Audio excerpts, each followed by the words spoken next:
का राज होगा। देश संविधान से चलता है, इन्होंने संविधान की धज्जियां उड़ा दी है।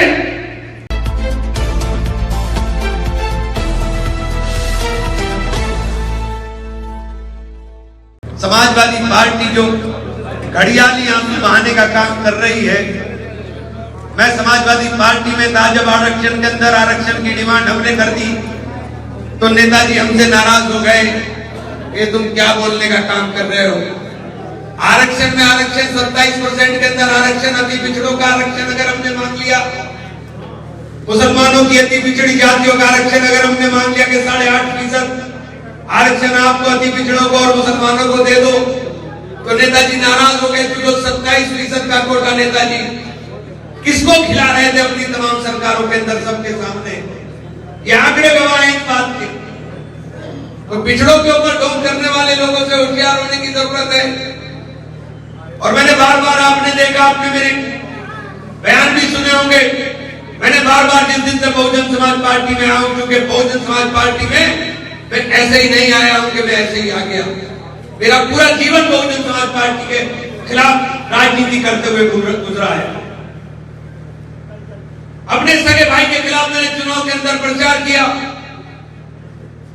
और इस उम्मीद के साथ समाजवादी पार्टी का झंडा थाम कर गया था कि उत्तर प्रदेश से हम इनको फांसीवादी लोगों को निकालने का काम करेंगे, उस विचारधारा को समाप्त करने का काम करेंगे जो विचारधारा जाति के नाम पर और धर्म के नाम पर लोगों को चिन्हित कर करके प्रताड़ित करने का काम करती हो,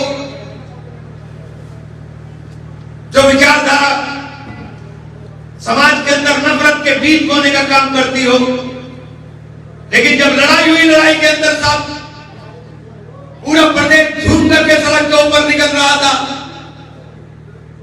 और हमारे भाई तो मस्त होकर के नारा लगा रहे थे, ना जी अब के तो अखिलेश भैया के अलावा नहीं बात कर। जिस दिन मैंने पार्टी ज्वाइन करी उस दिन बलिया से लेकर के पूर्वांचल एक्सप्रेस वे के ऊपर लाखों आदमी सड़क के ऊपर अखिलेश भैया जिंदाबाद के नारे लगा रहा था। तो लगा कि हाँ, सरकार बदलने वाली है, व्यवस्था बदलने वाली है। और हमने बहुत समाजवादी पार्टी का झंडा थामा, लेकिन जब नतीजे आए तो पैरों के तले जमीन निकल गई। वो जो नारा लगाने वाले लोग थे भैया के, उनके इलाके के अंदर कमल खिल गया। जो 400 किलोमीटर लंबा एक्सप्रेसवे था, उस पूरे एक्सप्रेसवे के ऊपर कमल ने साइकिल को रौंद दिया। तब अपनी समझ में आया कि ये खेल क्या चल रहा था। ये खेल मीडिया के माध्यम से, ये खेल समाजवादी पार्टी और भारतीय जनता पार्टी मिलकर के हम और तुम का खेल खेल रहे थे कि तुम हमें कहो और हम तुमको कहें और बाकी सब बाहर हो जाए। सबके बाहर होने का नतीजा हुआ कि इतनी मुखालफत के बावजूद भारतीय जनता पार्टी पूर्ण बहुमत की सरकार बनाकर ले गई। और हम कहां रह गए? 111 सीट के ऊपर एक तरफा वोट डाल दिया। उसके बाद भी सीटें कौन सी जीती? सीटें जीती हमारे यहां की। कहां गया इटावा, कहां गया फरुखाबाद, कहां गया कन्नौज, कहां गया कानपुर? जहां अखिलेश जी थे वहां तमाम जगह भाजपा जीती और अखिलेश जी की पार्टी वहां जीती जहां हम थे। अगर ये बात आज नहीं समझ में आई तो फिर बेमानी होगी उस विचारधारा के साथ लड़ने की। भाजपा को हटाने का अगर संकल्प लेना है तो बहुजन समाज पार्टी के अलावा कोई रास्ता नहीं है। बहुजन समाज पार्टी के अलावा कोई रास्ता नहीं। जिस दिन दलित और मुसलमान ने इकट्ठा होकर के फैसला लेने का काम कर लिया, फिर अगड़ा भी चलेगा और पिछड़ा भी चलने का काम करेगा। बहन जी के नेतृत्व के अंदर सरकार उत्तर प्रदेश में बनेगी तो कानून का राज होगा, किसी के घर पर बुलडोजर नहीं चलेगा, ना अदालत लगती है, ना सुनवाई होती है, सीधे बुलडोजर चल जाता है। आज मेरे घर बुलडोजर चल रहा है, कल तुम्हारे घर चलेगा, तैयारी कर करके रख लेना। देश संविधान से चलता है, इन्होंने संविधान की धज्जियां उड़ा दी है। और अगर नहीं समझोगे तो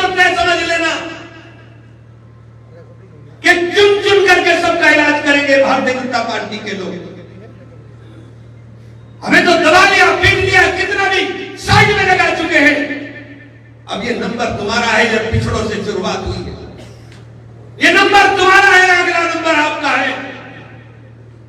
मेरे पास एक साथी आए थे, कश्यप साहब, बैठे नरेश भाई। मैंने कश्यप साहब पहले अपनी पहचान बनाओ, पहले अपनी पहचान तो बना लो, तुम्हारी पहचान क्या है। जब वोट का नंबर आता है तो तुम कश्यप नहीं रहते हो, तुम्हें नफरत दिखाई देती है, जो नफरत की चाटनी तुम्हें पिलाई जा रही है, पहले उस नफरत से बाहर आओ। जब सत्ता का बारी आएगी तो सत्ता की बारी में तुम्हारी हिस्सेदारी नहीं होगी। मैं इस बात के लिए आपसे कहना चाहता हूं, ये चुनाव आ रहा है नगर पालिकाओं का, इस चुनाव के अंदर तय कर लीजिए कि ये जो सरकार उत्तर प्रदेश के अंदर चल रही है, इस सरकार को लगाम देने के लिए आपकी क़यादत का मजबूत होना जरूरी है, तो आपकी ताकत का मजबूत होना जरूरी है। और वो ताकत मजबूत होगी बैंक के उस नारे के साथ, सर्जन हिताय सर्जन सुखाए, और सर्जन हिताय सर्जन सुखाए तब होगा जब दलित और मुसलमान एक होकर के एक प्लेटफॉर्म पर खड़ा होकर के नारा लगाने का काम करेगा। दलित मुस्लिम इकट्ठा होकर चलेगा तो फिर अगड़ा भी साथ चलेगा और पिछड़ा भी तुम्हारे साथ चलने का चलेगा।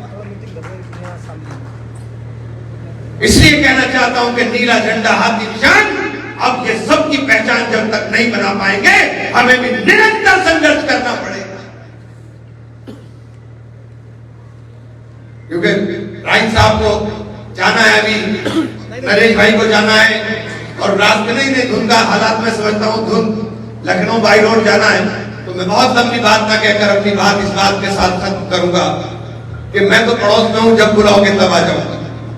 ये तो 2013 के दंगों का जिक्र किया था, उन 2013 के दंगों की सिरहन सुनते ही पूरे शरीर में लग जाती कि किस तरह से 2000 दंगों में, और आपने 2000 दंगों को बहुत करीब से देखा है। सारे नेता भाग गए थे, सरकार चल रही थी और नेता भाग गए थे। जब बुढ़ाना के अंदर पहले दिन हम पहुंचे तो समाजवादी पार्टी के मंत्री ने मुझे फोन करके कहा कि मुझे भी साथ ले लो। मैंने कहा आप तो मंत्री हो कि गाड़ी तोड़ देंगे। मैंने कहा काम तुम्हारे ऐसे कि तुम्हारी गाड़ियां लोग तोड़ देंगे। दंगा हो गया, समझ में आता है कि दंगा भाजपा ने करा दिया, लेकिन दंगे के बाद क्या हुआ? सरकार तुम्हारी भी मुकदमे क्यों ऐसे लिख दिया कि एक भी दंगाई को सजा ना हुई और सबके मुकदमे छूट गए? इसके लिए भी क्या भाजपा जिम्मेदार है? इसके लिए तुम्हारी सरकार जिम्मेदार है कि तुम्हारी सरकार ने लिखा पड़ी ऐसे की कि कातिलों को सजा ना हुई, जिनके घर जले, जो तबाह होकर के जगह जगह बसने का काम किया, उनको इंसाफ नहीं मिला क्योंकि तुम्हारी सरकार ने लिखा पड़ी ऐसे करने का काम किया। इस जिम्मेदारी से अखिलेश यादव बच नहीं सकते। इसलिए इस उम्मीद के साथ कि अब तो अपने भ्रम से बाहर निकलो, अब तो भ्रम से बाहर निकलो कि समाजवादी तुम्हारी पार्टी है। जब तक बहुजन समाज को अपना घर नहीं बनाओगे, जब तक निजात का रास्ता नहीं निकलेगा। ये बात साफ तौर से कहना चाहता हूं। जो गले लगाना चाह रहा है उसके गले लगना नहीं चाहते, और जो धुतकार रहा है उसकी मिन्नत करना चाहते हो। इस बात से बाहर निकल करके जब तक नहीं आओगे, जब तक निजात का रास्ता नहीं बनेगा। आप तमाम लोगों का बहुत बहुत शुक्रिया साथियों। जय भीम, जय भारत।